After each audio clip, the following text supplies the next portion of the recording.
Yes, fellow Nigerians, my people, I have come again. This video that I want to make is specially made for my Igbo brothers and sisters, for my Igbo fellow Nigerians. This video is for you people. The reason why I'm making this video is like a kind of reminder or reprimand so that you will know where you will, start from. Okay. Every time I hear Igbos complain of them being marginalized in this country, nobody wants to give them a chance to, aspire to presidency. Even some tribe have said never ever will they allow the Igbos to rule Nigeria. I feel pity for your plight that yes, you are in that situation. But at the same time, I want to let you know that nobody they do now. Now they do on ourselves. What they call I do man, do body. And the warrior.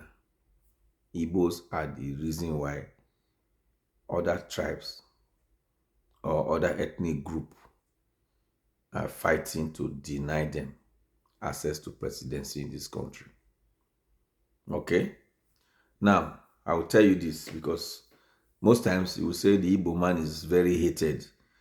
Big lie. The Igbos are never hated in Nigeria. The people that hate the Igbos are the Igbos themselves. You yourselves are the ones that hate yourselves. Yes, you can tell me, yes, Igbo men they fight for each other, they can defend. Yes. But what is the use? What is the point of you naked your brother outside, then you come to dress him in robes inside? That is what you Igbos are doing. If nobody is telling you the truth, I will tell you the truth.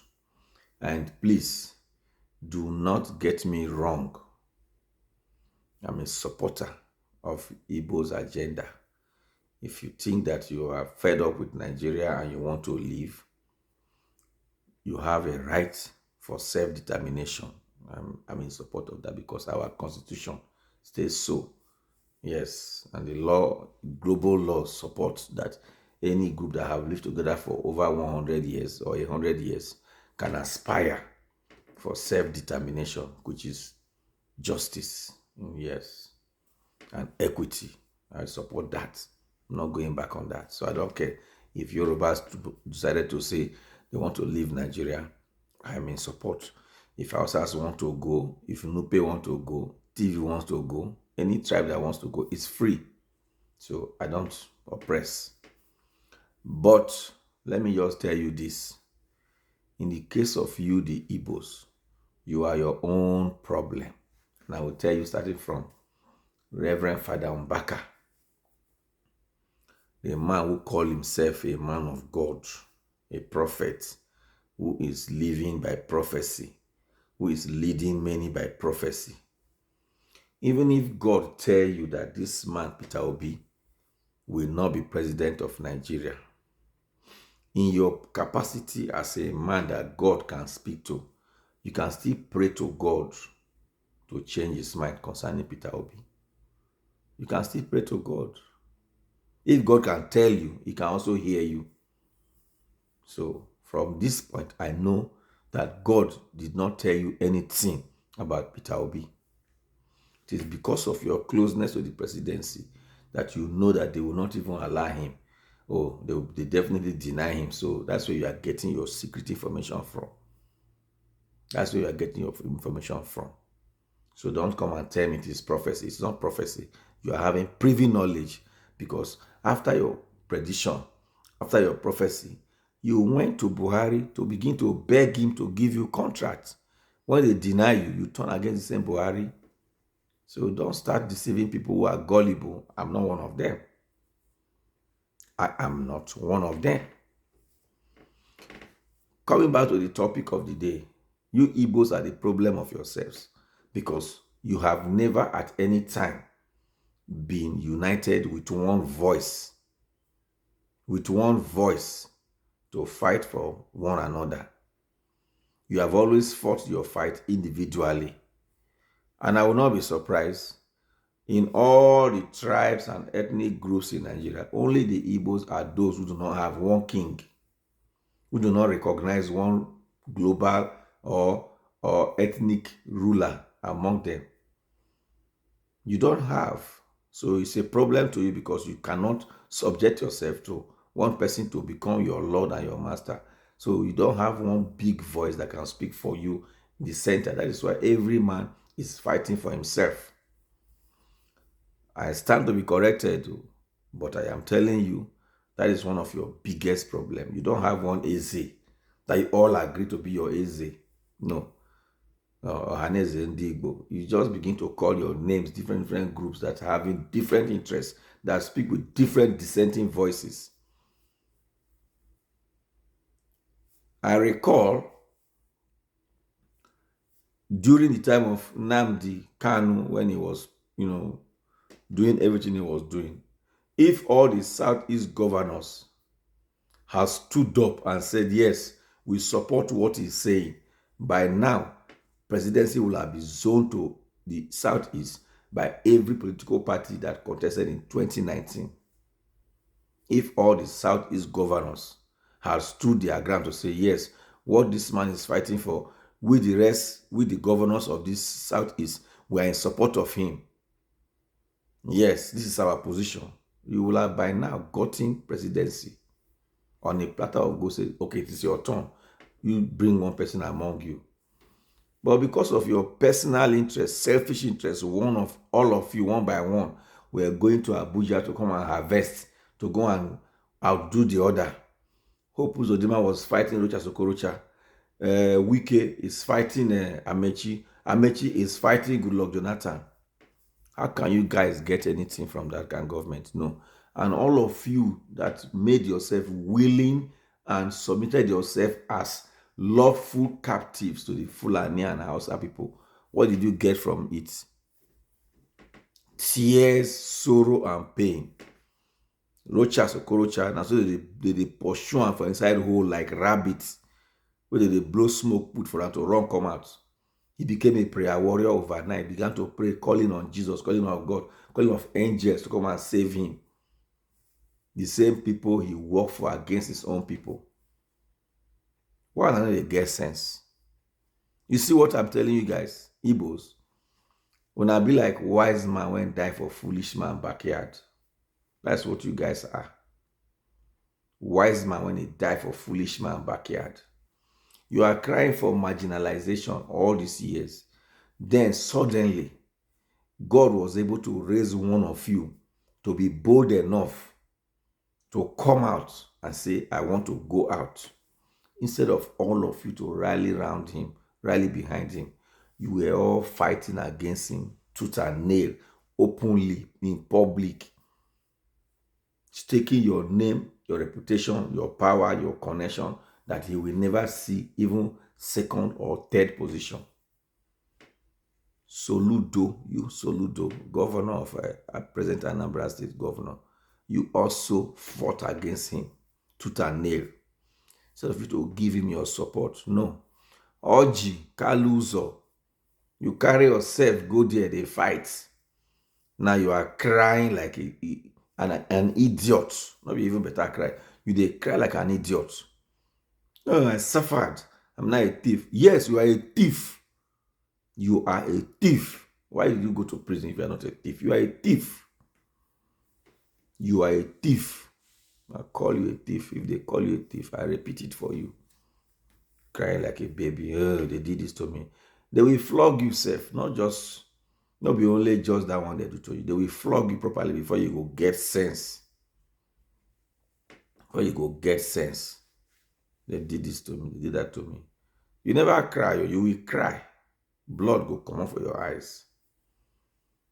Because of your failure to identify with one of your own and support him as a region. Yes. Now you are telling us they are marginalizing you. Who is marginalizing you? If there was marginalization against the Igbos, all the other states that voted for Peter Obi, even in the north where he had votes, where he even defeated some of those houses in their own states. So who they marginalize you if not you fighting against yourself? Imagine Ikwere Madu, a whole Senate president, kept quiet in the whole days of all the killings in the southeast. Could not even do one thing. He was only fighting for himself, yes. Now he don't fight for himself, now don't land himself for jail. He will remain there. He go rot there small. He go hear and for that jail small. What are you talking about? Marginalization. Nobody. No, it is you that are fighting yourselves. Father, I'm back at day one side, they fighting your own children and grandchildren. Yeah. They fight. Fight Peter Obi. So they fight. You or Jikalu, say me they even say it, you zone to your own house, zone to your own name. Ah, yes, I'm the only one. You are the only one now. Yeah, go carry him now because now your papa property. A fool, willing slave, lawful captive. That's what you are. A lawful captive. You submit yourself to a slave master. That's what you are. Any Igbo man that is not supporting Peter Obi is a lawful captive. It's a slave. If you are an Igbo man, Igbo woman, and you are not supporting your brother Peter Obi, you are a slave. And you are a willing slave. You are also what? A lawful captive. You need Jesus to deliver you from your slavery. Amechi. I'll see Amechi now. I think make it go now. You don't turn to a Christian now. You sing music of God. Yeah. Carry all the money of Rivers State. Go and sponsor Buhari's election because you want to become president. See where you ended up. Fela song say anybody will give us shit, he go get shit. When I go get shit and peace. Shit no go reach you, and I go see peace, they drink and take swallow the shit. That's what you are getting. All of you that fought against Peter Obi, you will get it. I'm not an Igbo man. Clearly, I'm not an Igbo man. Yes, but justice demands that the Igbos are qualified to have a shot at the presidency. And look at the man won the election clearly. All of you are sit down, they look Semekole and fight the fight. Supposing all of you are joining him, giving voice to it, even the judiciary will be afraid to manipulate. If all of you had given him support, Mahmoud Yakubu cannot do what he has done. Even with all the nonsense he has done, have you seen the Hausas blaming Yakubu Mohammed? No, they have not. They are not blaming him. Nobody's talking to him. He's walking free. If to say that Igbo man be electoral umpire will do this kind of thing by now, they will have removed him from office. They will have removed him from office by now. He will have found himself in jail. Look at Emefiele now. Look at him now. What did he do wrong? What did Emefiele do wrong that Buhari is not guilty of? Tell me what Emefiele has done that Buhari is not guilty of. And why selectively is he the one now being arrested? Why? He can never have done anything without the approval of the presidency under Buhari. But look at, he is the one inside. Buhari now, they're free. For Daura, they are enjoying Fura de Nono. Yeah, this is what you make yourself to look like. And they are coming for you guys. All of you that betrays, all of you that sold your brothers, you are not trusted either. They will come for you. You will hear from them. Just wait. Make God help you and say, Peter Obi did not win the election. Maybe in the court, he did not win from the court because the courts, as I'm talking, I don't even have faith in that judiciary. I don't have faith in it. We are only going there. I'm only following the case because I want to see how they will disgrace themselves. I just want to see how the judiciary will disgrace themselves because definitely they will disgrace themselves. Yeah, because they are even shameless. They will disgrace themselves. So I just want to see to the end of it. Say, yes, finally, but if God did not allow them, All of you will hear. What are you people doing? What are you people doing? Fighting individually, fighting for yourselves, just to become better than one another. When you have a common enemy, you cannot face your common enemy. You are facing your own self, fighting your own self. Father Mbaka did insist. Who is Father Mbaka? Those native doctors in Christian robe. Which vision and prophecy is he seeing? Which God is talking to him? Which God? Is it the same God that I'm serving? No, it's not the same God. He's hearing from a secret source, not from God. So my video is for the Igbos. Okay? Wake up from your sleep. Wake up. One Igbo man who is my friend, he told me that what you guys are suffering from is a defeatist syndrome. Defeatist mentality. Yeah, you have decided that you have thought you cannot make it. No, you can. You can. Look at the election. Look at the overwhelming love for Peter Obi from every part of the country. That should have taught you guys a lesson to say, no, actually, nobody hates us. We are the ones hating ourselves. But instead, in your own overwiseness, you carry yourself, go and die for your foolish man backyard. That's where on a die put. Foolish man backyard. A wise man, if you're too wise, he go die for foolish man backyard. That's where on a go land on ourselves. So.